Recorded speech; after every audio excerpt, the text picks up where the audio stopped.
ओम नमो भगवते वासुदेवाय। ओम नमो भगवते वासुदेवाय। ओम नमो भगवते वासुदेवाय।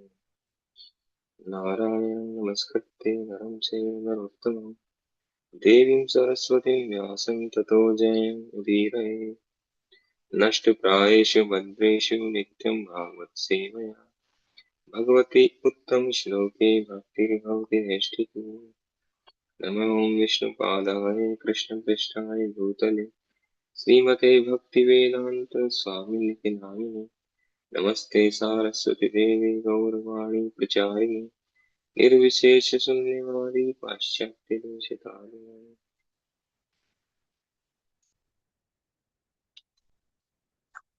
श्रीमद् भागवतम स्कंद 1 अध्याय 8। महारानी कुंती द्वारा प्रार्थना तथा परीक्षित की रक्षा। श्लोक संख्या 23। यथा ऋषिकेश खलेन देवकी कंसेन रुद्धा इति चिरं सुचार्पिता विमोचिताहं च सहात्मजा विभो तयेव नाथेन मुहुर्विपद्गणा।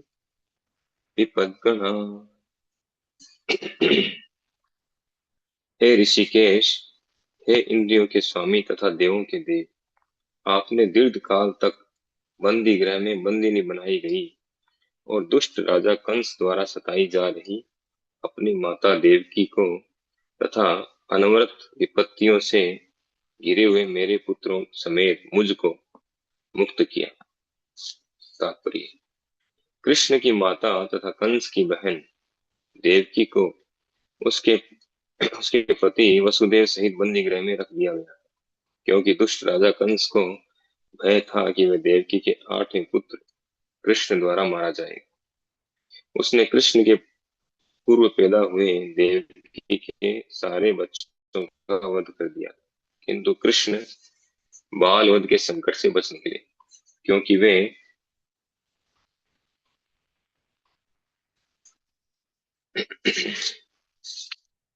भगवान कृष्ण के पालक पिता नंद महाराज के घर पहुंचा दिए गए।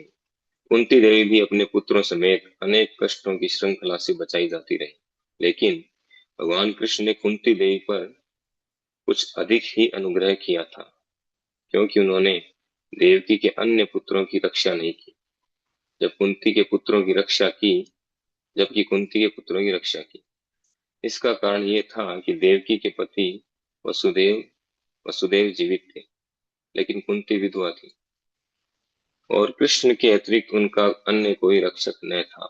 निष्कर्ष ये है कि कृष्ण उस भक्त पर अधिक अनुग्रह करते हैं जो अधिक संकट में होता है। कभी कभी वे जानकर शुद्ध भक्तों को ऐसे संकटों में डालते हैं, क्योंकि ऐसी असहाय अवस्था में भक्त भगवान के प्रति अधिक अनुरक्त बनता है। भगवान के प्रति जितनी अधिक अनुरक्ति होगी, भक्त की उतनी ही अधिक भक्त को उतनी अधिक सफलता प्राप्त होगी। श्रील प्रभुपाद की जय। यहाँ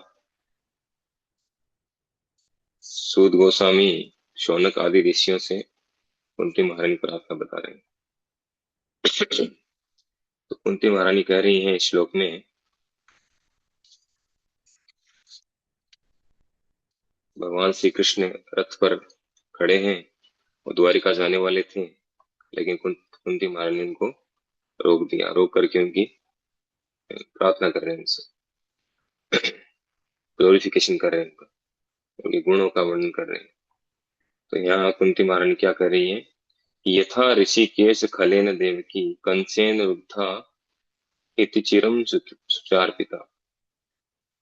हे ऋषिकेश, हे इंद्रियों के स्वामी था देवों के देव, आपने दीर्घ काल तक बंदी गृह में बंदिनी बनाई गई और दुष्ट राजा कंस द्वारा सताई जा रही अपनी माता देवकी को तथा अनवरत विपत्तियों से घिरे हुए मेरे पुत्रों समेत मुझको मुक्त किया। खलेन, खल शब्द है। खल यानी ईर्ष्यालु व्यक्ति, खल यानी दुष्ट व्यक्ति, ईर्ष्यालु व्यक्ति, इसके लिए शब्द है। तो कंस जो है बहुत ईर्ष्यालु था। हम देखते हैं कि एक तरफ तो अपनी बहन को, देवकी को छोड़ने के लिए जा रहा था, सारथी बन गया था। दूसरी तरफ जैसे ही पता चला कि देवकी का 8वां पुत्र उसको मारेगा, आकाशवाणी हुई, तुरंत उसने अपना रंग बदल लिया। तो असुर लोग ऐसे होते हैं, अंदर से ईर्ष्यालु होते हैं। कई बार बाहर से बहुत अच्छी एक्टिंग करते हैं, लेकिन अंदर उनकी ईर्ष्या भरी रहती है। तो तुरंत उसने गिरगिट की तरह रंग बदला और देवकी को मारने का प्रयास किया, तलवार निकाल के। तो कंस ने माता देवकी और वसुदेव जी को, दोनों को बंदी गृह में डाल दिया और बहुत लंबे समय तक रखा। बीच में एक बार छोड़ दिया था, फिर वापस जेल में डाल दिया। दूसरी तरफ जो है पांडवों, जो पांचों पांडव है, माता कुंती है, उनके जीवन में बहुत कष्ट आए। माता देवकी और वसुदेव जी तो भगवान के माता पिता हैं, उनके जीवन में इतने कष्ट आए। और उधर कुंती महारानी और पांचों पांडव है, उनके जीवन में भी बहुत सारे कष्ट आए। लेकिन यहाँ प्रभुपाद जी बता रहे हैं कि भगवान ने कुंती महारानी पर विशेष कृपा रखी,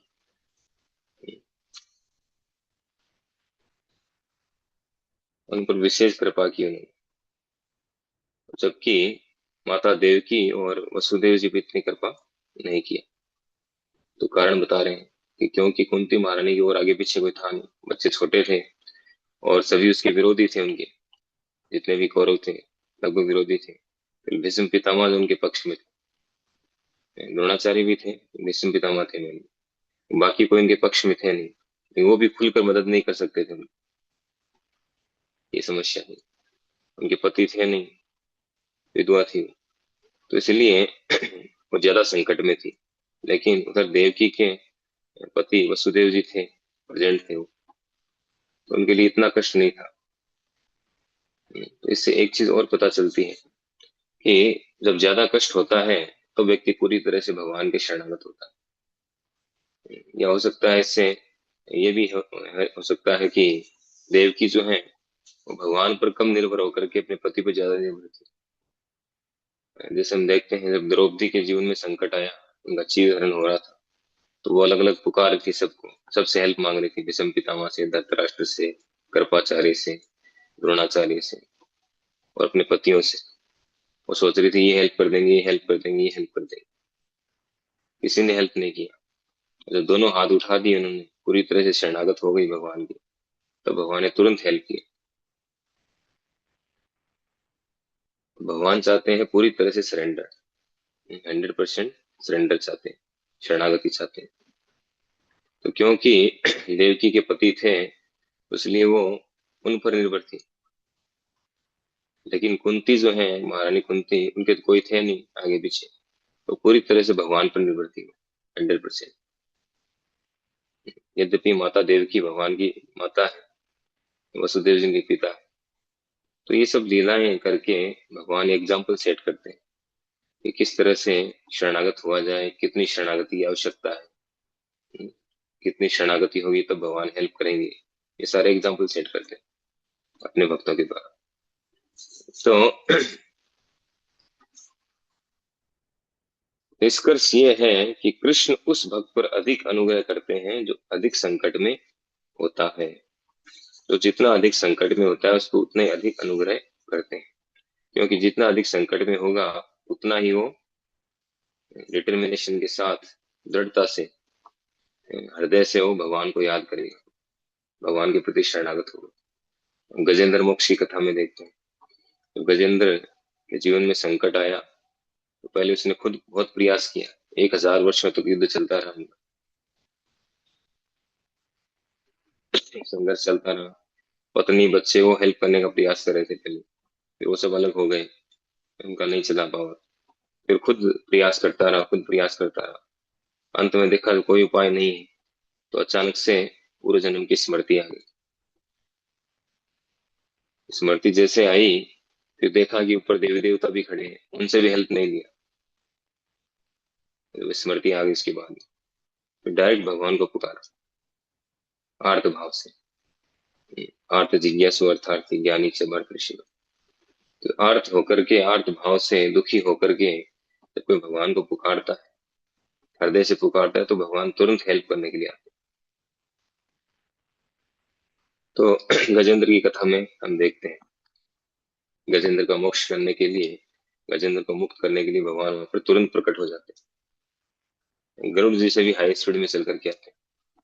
गरुड़ जी की स्पीड भी कम पड़ जाती है, भगवान कहते हैं नहीं, आप हटो, डायरेक्ट आते हैं बिना गरुड़ जी की हेल्प के। तो भगवान इतने तैयार रहते हैं अपने भक्तों की हेल्प करने के लिए। कंडीशन क्या है? शरणागत। कोई आर्त भाव से इनको पुकारे, हृदय से इनको पुकारे, तब वो तैयार रहते हैं। उनको ही पुकार रहे हैं साथ में, इधर उधर दूसरी दूसरी दूसरों से भी उम्मीद है, ये हेल्प करेंगे, ये हेल्प करेंगे, तब कुछ होने वाला नहीं। नो होप नो स्कोप, जब कोई दूसरा स्कोप नहीं होगा, दूसरी कोई आशा नहीं होगी, तब भगवान हेल्प करने के लिए तैयार हो जाएंगे, तुरंत कूद पड़ेंगे।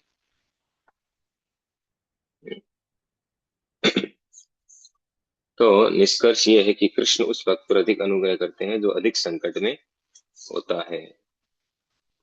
क्योंकि जितना अधिक संकट में होते हैं, उतना ही जो भक्त होते हैं, जितना अधिक संकट आता है, उतना अधिक वो भगवान के शरणागत होते हैं।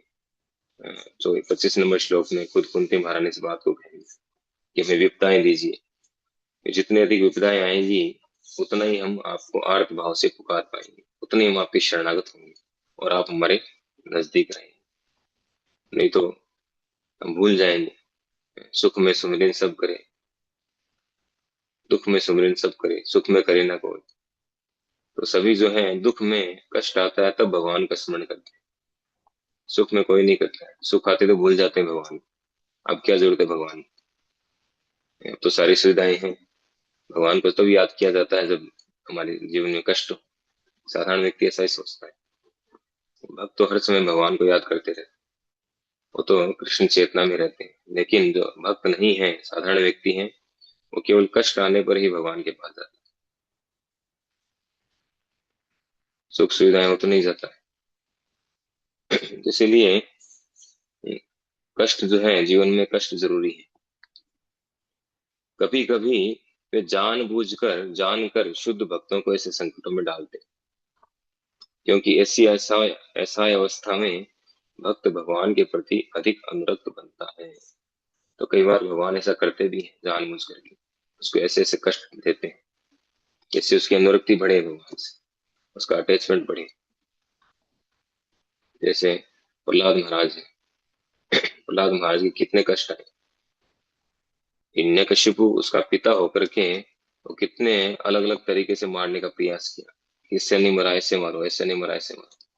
अंत में तो होलिका जो उसकी बहन थी हिरण्यकशिपु की, उसको बिठा दिया आग में कि लेकर के बैठ जाओ गोदी में, भागने जाए कहीं, कस करके पकड़ लो। लेकिन प्रहलाद महाराज पूरी तरह से भगवान पर निर्भर थे, भगवान के साथ अटैच थे पूरा, भगवान को एक क्षण भी नहीं भूले, निरंतर उनका स्मरण चल रहा। तो भगवान की हेल्प कर रहे थे, जितने भी कष्ट आए हर बार भगवान ने उनको बचाया। तो भगवान शरणागति देखते हैं। मीराबाई का एग्जाम्पल ले सकते हैं, जो ज्यादा पुराना नहीं, 500 साल पहले की घटना है, और राजस्थान की। तो मीराबाई के जीवन में खूब कष्ट आए, भजन करना चाहती थी वो खुल करके भगवान का नाम लेना चाहती थी, भगवान का भजन करना चाहती, लेकिन उनके घर वालों ने, परिवार वालों ने लेने नहीं दिया उनको, बहुत कष्ट दिए। इवन जहर, दूध में जहर डाल करके दे दिया, सांपों से कटवाने का प्रयास किया। लेकिन मीराबाई पूरी तरह से शरणागत थी। जितने जितना कष्ट आ रहा था, उतना ज्यादा उनका डेडिकेशन बढ़ रहा। साधारण व्यक्ति के साथ क्या होता है, थोड़ा सा कष्ट आता है, डेडिकेशन खत्म हो जाता है उसका। भगवान परीक्षा लेते हैं अपने भक्तों की, जिसमें भगवान के प्रति प्रेम नहीं है, जो उच्च स्तर के भक्त नहीं है, कनिष्ठ अधिकारी हैं या साधारण भक्त हैं, उनके जीवन में जैसे ही थोड़ा सा अ, कष्ट आता है, 2 साल से 5 साल से मंदिर आ रहे हैं, साधना कर रहे हैं, कुछ 19-20 हुआ, कुछ घटना ऐसी हो गई, उनका अपमान हो गया, या उनके साथ कुछ वैसे जीवन में कोई कष्ट आ गया, तुरंत जो है छोड़ देंगे। क्या है, इतना टाइम से भक्ति कर रहे हैं, क्या हुआ, ये मिला है, ये हमारा अपमान कर दिया, हम तो इतने पुराने भक्त हैं, हम तो सीनियर हो गए। इस तरह के विचार आते हैं। या फिर मान लो कुछ फैमिली में कोई डिस्ट्रैक्शन हो गया, कुछ आपस में तनाव हो गया, या और कोई घटना हो गई, कोई एक्सीडेंट हो गया, शारीरिक क्षति हो गई, कुछ भी हुआ, छोड़ देंगे भक्ति, माला वाला टांग देंगे, ये हो गई बहुत माला, भक्ति का ये फल मिला है। ऐसा होता है। लेकिन जो सिंसियर भक्त हैं, वो कितने ही कष्ट आए, जितने कष्ट आते हैं उतने और ज्यादा एडवांस होते जाते हैं। जैसे सोने को अगर शुद्ध करना हो तो उसको आग में तपाया जाता है, जितना अधिक तपाते हैं उतना उसकी प्योरिटी बढ़ती जाती है और शुद्धता बढ़ती जाती है। तो उसी तरह से भगवान अपने भक्तों की परीक्षा लेते हैं बार बार, और परीक्षा लेने से उनकी जो शुद्धता है बढ़ती जाती है, उनका डिटर्मिनेशन बढ़ता जाता है। जैसे खोला वेचा श्रीधर, चैतन्य चरितमृत में खोला वेचा श्रीधर के बारे में बताया गया। खोला वेचा श्रीधर जो है इतने डेडिकेटेड थे भगवान के प्रति। उनके जीवन में हम उनके बारे में पढ़ें तो पता चलेगा, वो जो धोती पहनते थे, केवल एक धोती थी उनके पास, उसमें 11 छेद थे, धागे से बांध रखा था, वो बंद कर रखा था छेदों। और जो छोटा सा एक कमरा था, उसमें जो छत थी, छत में भी लीकेज था, छेद थे, पानी गिरता था ऊपर से बारिश। और केवल एक बर्तन था, वो भी टूटा हुआ, जिससे अपना खाना वाना सारा काम उसी से होता था। ये स्थिति थी। फिर भी वो किसी से कोई शिकायत नहीं करते थे, भगवान से शिकायत नहीं करते। इवन जो कमाते थे, खोला बेचा, क्या करते थे, जो केले के पत्ते हैं उनके दोने बना करके वो बेचते थे। बंगाली में खोला बोलते हैं दोने, तो खोला बना करके बेचते थे। उससे जो इनकम होती है उसका 50% गंगा जी की सेवा में दान करते थे। 50%, 50% को अपने उपयोग में लेते थे,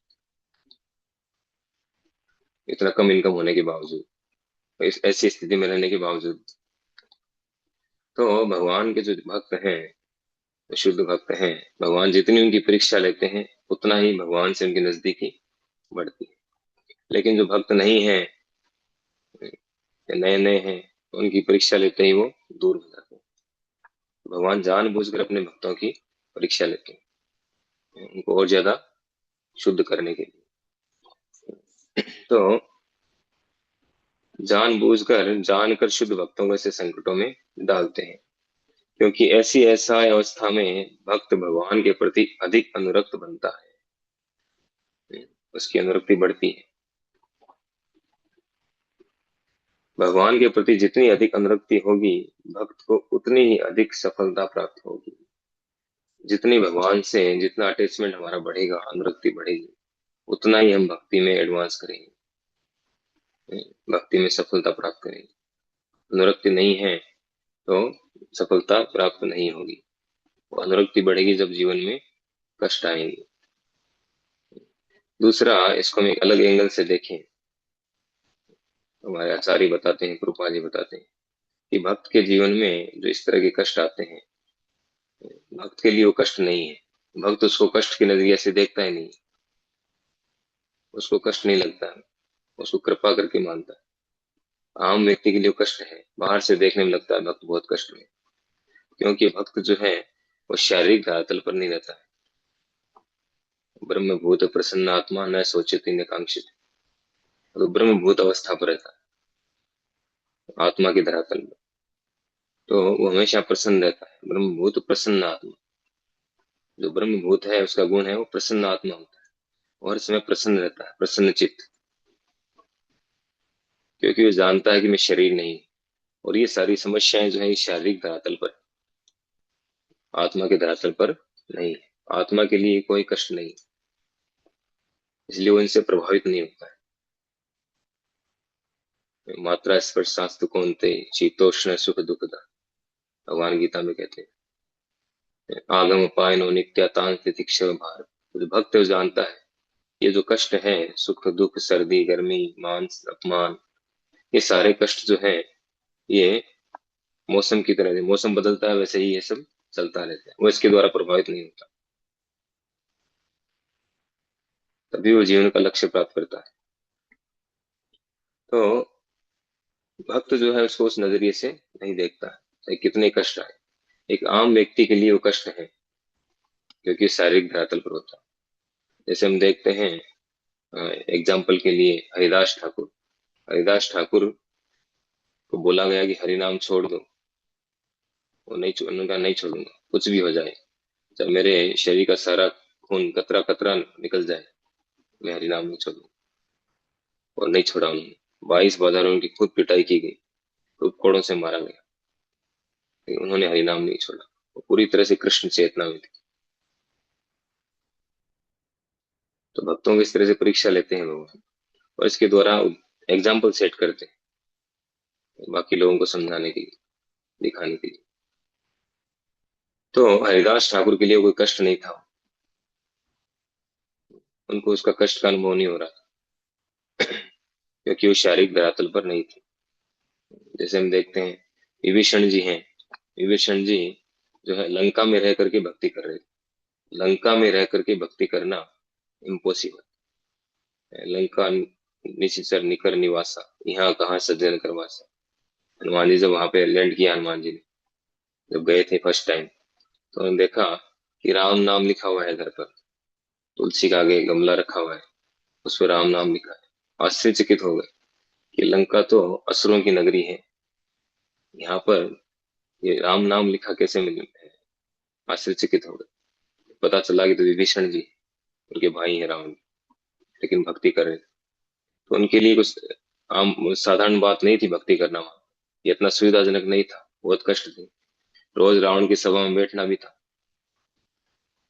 रावण के भाई थे, वहां बैठना, उनसे डिस्कशन करना, और वहां तो सब मरने मारने की बातें थी, कैसे दूसरों को परेशान करना है, कैसे जो है वैष्णव को परेशान करना है, कैसे गायों का वध करना, ये सब योजनाएं चलती थी।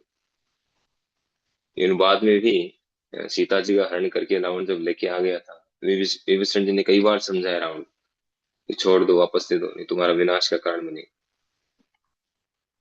नहीं माना। तो बहुत कष्ट होता था विभीषण जी को। तो उस स्थिति में रह करके ही भक्ति कर रहे थे, उससे विचलित नहीं हुए। रावण के साथ में रह करके, लंका में रह करके भक्ति से विचलित नहीं हुए। जबकि हम लोगों के जीवन में थोड़ा सा उतार चढ़ाव आता है, विचलित हो जाता है। घर में माहौल नहीं है भक्ति का, घर वाले भक्ति नहीं करने दे रहे, क्या करें। जबकि देख रहे हैं कि ऐसी भक्तों के जीवन में कैसी कैसी स्थितियां आई, फिर भी उन्होंने भक्ति करना नहीं छोड़ा किसी भी कंडीशन। तो भगवान परीक्षा लेते हैं, हमारी परीक्षा ले रहे हैं इस तरह की स्थितियां देख करके, कि हम कितने जो है डिटरमाइंड थे, कितना हम सिंसियरली भक्ति कर रहे हैं, हमारी परीक्षा ले रहे हैं। जितना ही हम और इसको बढ़ाते जाएंगे, चाहे कितने कष्ट हों, हमें छोड़ना नहीं है, किसी भी कीमत पर भक्ति को नहीं छोड़ना। श्री रूप गोस्वामी जी कहते हैं कि कोई भी कीमत चुकानी पड़े चुकाओ, लेकिन कृष्ण भक्ति को हाथ से मत जाने दो। ये सबसे दुर्लभ चीज है, सबसे दुर्लभ अवसर है हमारे लिए। अगला जीवन पता नहीं क्या मिले, क्या हो, हम भक्ति कर पाए या नहीं कर पाए। कलयुग का प्रभाव इतना बढ़ रहा है, आने वाले समय में पता नहीं क्या स्थिति होगी। जैसे कई देश ऐसे हैं, उन देशों में भक्ति नहीं कर सकते आप, इम्पॉसिबल है, अंदर अंदर करना पड़ेगा जो भी करना है, आप बाहर ओपनली नहीं कर सकते।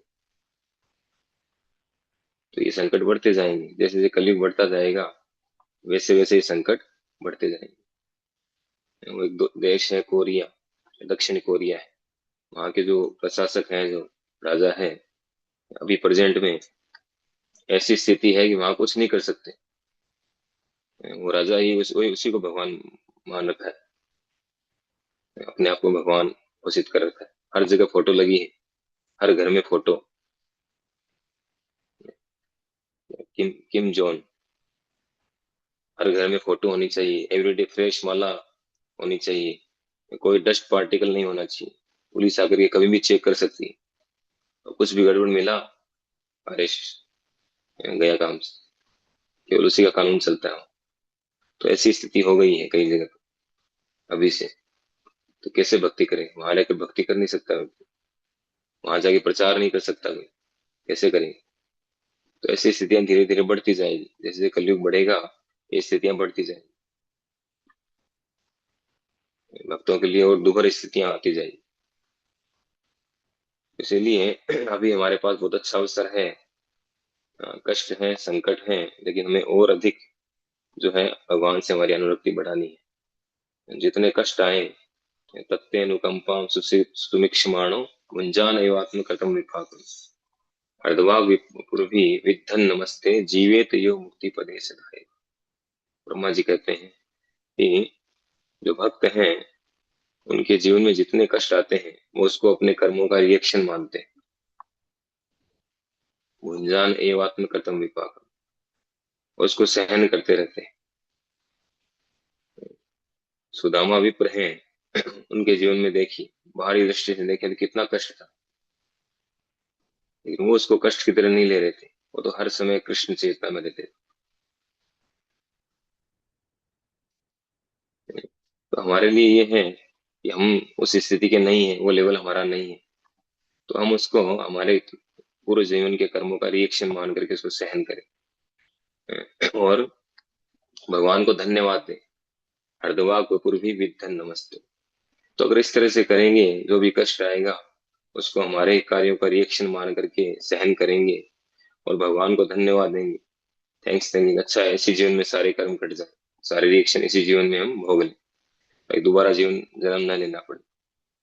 तो जीवे तो यो मुक्ति पदे सिद्धाय, तो वो व्यक्ति जो है वो भगवत धाम जाने का अधिकारी, उत्तराधिकारी बन जाएगा, ये निश्चित है।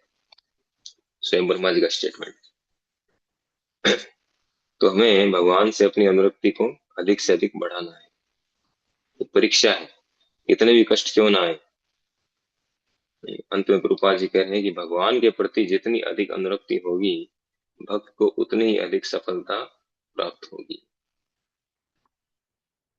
कष्ट अगर नहीं आएंगे, सुविधाएं सुविधाएं मिलेगी, तो भगवान से हमारी अनुरक्ति नहीं होगी, ये अनुरक्ति हो जाएगी जगत से, इस दुनिया से, दूसरे शरीरों से, उनसे अनुरक्ति बढ़ जाएगी, सुविधाओं से अनुरक्ति बढ़ जाएगी। कष्ट आएंगे तभी भगवान से अनुरक्ति बढ़ेगी। तो बहुत अच्छा मैसेज है इसमें। कुंती महारानी ने बहुत सुंदर प्रार्थना कर रही है और प्रभुपाद जी ने तात्पर्य में बहुत ही सुंदर ढंग से समझा है, हमारे लिए बहुत ही प्रेरणादायक। हरे कृष्णा। श्रील प्रभुपाद की जय। श्रीमद् भागवत महापुराण की जय।